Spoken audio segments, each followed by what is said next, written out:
अस्सलाम वालेकुम दोस्तों, उम्मीद है कि आप लोग ठीक हैं। अल्लाह ताला की ज़ात आप पर इसी तरह रहमतें बरसती रहें। हमारी दुआएं आपके साथ हैं। अल्लाह ताला की ज़ात आप पर, आपके वालदैन का और आपके बच्चों पर आपका साया कायम रखे। इससे पहले कि हम लोग ज़रा एक धमाकेदार वीडियो की तरफ चलें जिसमें आपको बताएं कि जुल्म के वो ज़ाब्ते, जुल्म की वो जो दास्तानें थी, आज अपनी मौत आप मर गई। लेकिन हमारी रिक्वेस्ट आपसे ये है कि आप हमारे चैनल को ज़रूर सब्सक्राइब करें, बेल आइकन को प्रेस करें और जिन दोस्तों ने किया है वो बेल आइकन को प्रेस दें ताकि आने वाले वक्त में जो भी वीडियो आप तक पहुंचे। फेसबुक का page social media talk show 1 उसको भी फॉलो करना मत भूलें।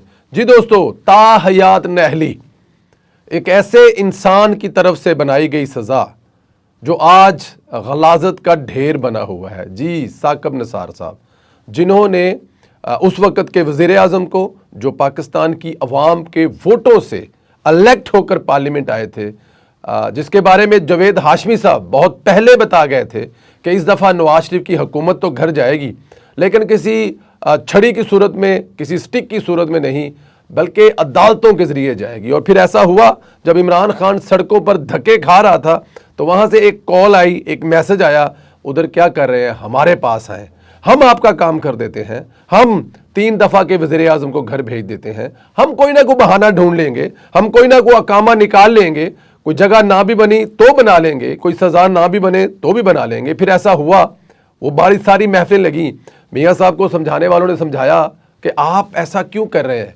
आपको तो कानून ने खुली छुट्टी दी है, आप इनकार कर दें, आपको पेश होने की ज़रूरत क्या है। लेकिन जब कोई चोरी ना की हो, जब कोई हेरा फेरी ना की हो और जब आप पर किसी किस्म का कोई इल्ज़ाम ना हो, तो आपको जाने में क्या क्या क्या ऐसा हो सकता है कि आप इनकार कर दें। नवाज शरीफ साहब ने तमाम तर लोगों के समझाने के बावजूद जाकर JIT में पेश होने का, अपनी फैमिली को पेश करने का जो फैसला किया, बेशक उस फैसले के बाद जो हुआ वो सब आपके सामने है, लेकिन नवाज शरीफ सच्चा था। ये कल भी साबित हुआ, नवाज शरीफ सच्चा है, ये आज भी साबित हुआ। ये जो सज़ा घड़ी गई थी, जिसका कॉन्सेप्ट दुनिया में आपको कहीं नहीं मिलेगा। देखिए, हम हर बात में इस्लाम का हवाला देते हैं। हमारे जो अक्सर लीडरान हैं वो हमें हज़रत उमर का हवाला देते हैं, वो हमें आप सल्लल्लाहु अलैहि वसल्लम की मिसालें देते हैं। तो आज मुझे भी ज़रा जसारत कर लेने दें कि शायद कोई ऐसी सज़ा तो इस्लाम में भी नहीं है जो ताहयात रहे। इस्लाम में भी हर बड़ी सज़ा के साथ कहा जाता है कि रजू करें, रब से रजू करें, माफ़ी मांगें। और अगर आप रब से रजू करेंगे, माफ़ी मांगेंगे, तो बड़ी से बड़ी गलतियां भी माफ़ कर दी जाती हैं। कभी कभार यूट्यूब को, फेसबुक को या फिर टिकटॉक को स्क्रॉल करते हुए तो कुछ ऐसी वीडियोस हमारे सामने से गुजरती हैं, कुछ ऑडियो ऐसी गुजरती हैं जिसमें बताया जाता है कि फ़लाँ आदमी का ये कसूर था, फ़लाँ आदमी ने ये किया था, खुदा की ज़ात रूठ चुकी थी, अपने भी मुंह मोड़ चुके थे, लेकिन वो जिसने वो गलती की थी मायूस नहीं हुआ, मुसलसल राब्ते मेरा रब से। और फिर एक दिन ऐसा भी सुनते हैं कि वो उस वीडियो के एंड में बताते हैं कि रब माफ़ कर देता है। लेकिन यहाँ पर तो साकब निसार साहब एक ऐसी सज़ा सुना गए जिस सज़ा के अगेंस्ट कोई कुछ नहीं कर सकता। हमेशा के लिए ताहयात नहल कर गए 3 दफ़ा के वज़ीर आज़म को। उसके बाद जहांगीर तरीन साहब भी उसी सज़ा का सामना करना पड़ा। वो इसलिए क्योंकि इमरान खान साहब के जो लाने वाले थे, हैंडलर्स थे, साकब निसार थे, वो चाहते थे कहीं ऐसा ना लगे कि सिर्फ सज़ा नवाज शरीफ को दी गई है, तो उसको बैलेंस करने के लिए जो सबसे करीबी इमरान खान के साथी थे उनको भी बकरा बनाया गया और फिर वो भी नाहल हो गए। बट एनी हाउ, चलते हैं आज के फैसले की तरफ। 7 रुकनी बेंच था जिसमें से एक याया अफरीदी साहब जो है उन्होंने कहा जी कि सज़ा रहनी चाहिए, बाकी 6 रुकनी बेंच ने उसको उड़ा कर रख दिया है। कहा कि ये इसका कोई कॉन्सेप्ट नहीं है ताहयात नहली का। जब आपके आइन में 5 साल नहली लिखी हुई है तो फिर आप 10 साल या 20 साल या 50 साल या ताहयात कैसे नहल कर सकते हैं। ये ताहयात नहली सिर्फ वज़ीर आज़म बनने से, सियासत लड़ने से नहीं थी, बल्कि मियाँ मोहम्मद नवाज शरीफ साहब पार्टी की सदारत भी अपने पास नहीं रखती थी।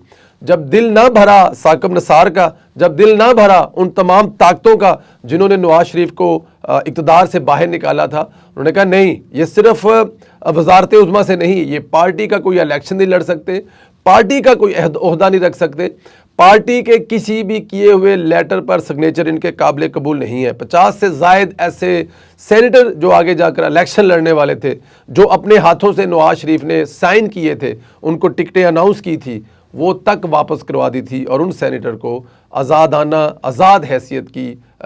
की हैसियत से इलेक्शन लड़ना पड़ा था। ये वो जुल्म है जो नवाज शरीफ पर किया गया था। लेकिन दोस्तों, ये जुल्म करने से नवाज शरीफ तो ख़त्म नहीं हुआ। नवाज शरीफ आज भी पाकिस्तानी अवाम का पसंदीदा तरीन लीडर है। वो आज भी इलेक्शन लड़ने की तैयारी कर रहा है। उसकी पार्टी का टिकट आज भी सबसे ज़्यादा हॉट है। उसकी पार्टी के एक हल्के से 10-10 उम्मीदवार आज भी टिकट लेना देना चाहते हैं। लेकिन वो लोग, वो ताकतें जिन्होंने नवाज शरीफ को इस सिस्टम से आउट किया था, क्या आपने कभी उनका नाम सुना है?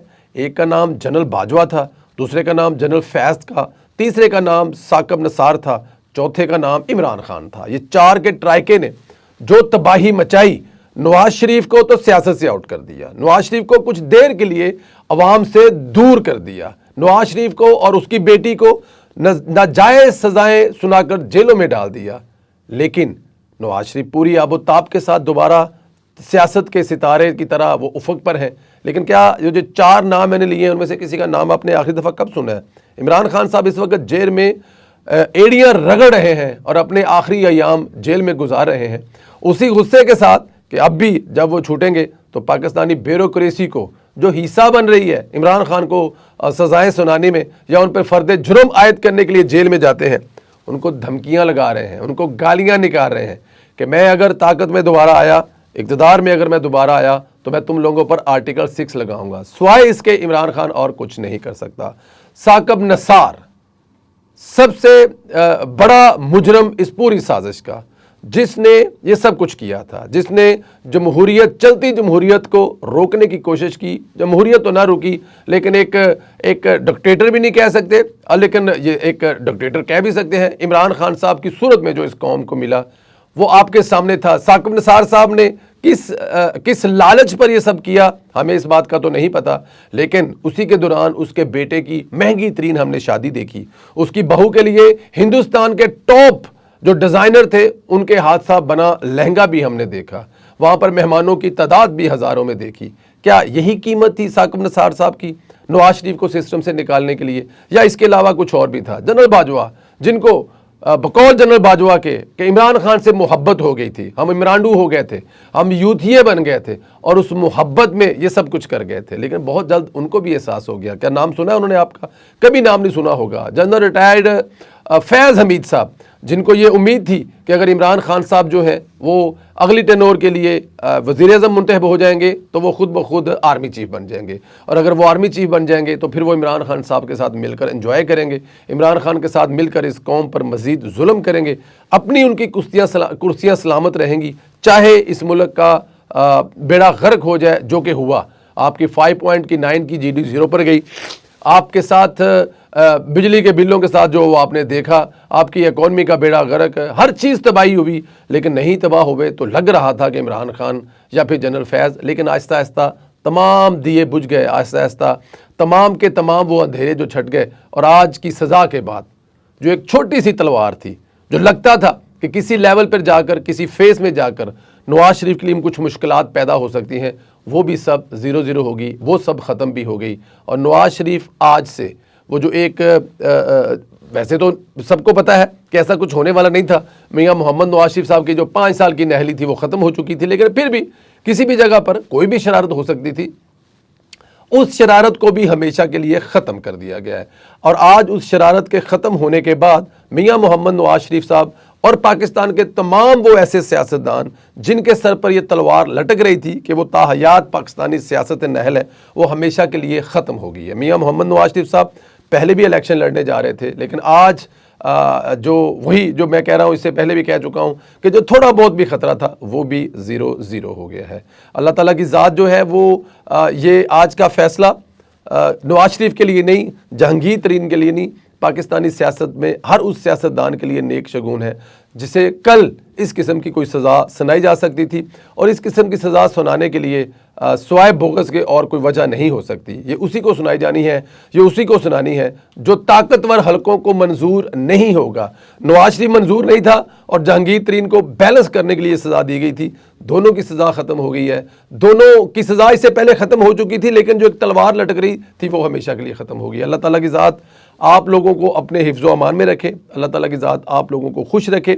मेरा आप लोगों से जो आखिरी सवाल है वो ये है कि इस सज़ा का कोई जवाब उस वक्त बनता था। एक तो इस पर आप ज़रूर प्लीज़ आप लोग ज़रूर अपना कमेंट्स करें, और दूसरा इस सज़ा के ख़त्म होने में 6-1 का फ़ैसला है। मुझे ज़रा ये बताएं कि ये फ़ैसला 6-1 का है, जो एक है या अफरीदी, आज भी उसको कौन सी ऐसी ख्वाहिश है जो खाए जा रही है और वो आज भी इस हक़ में है कि नवाज शरीफ सियासत से आउट रहे? सवाल का जवाब ज़रूर दें।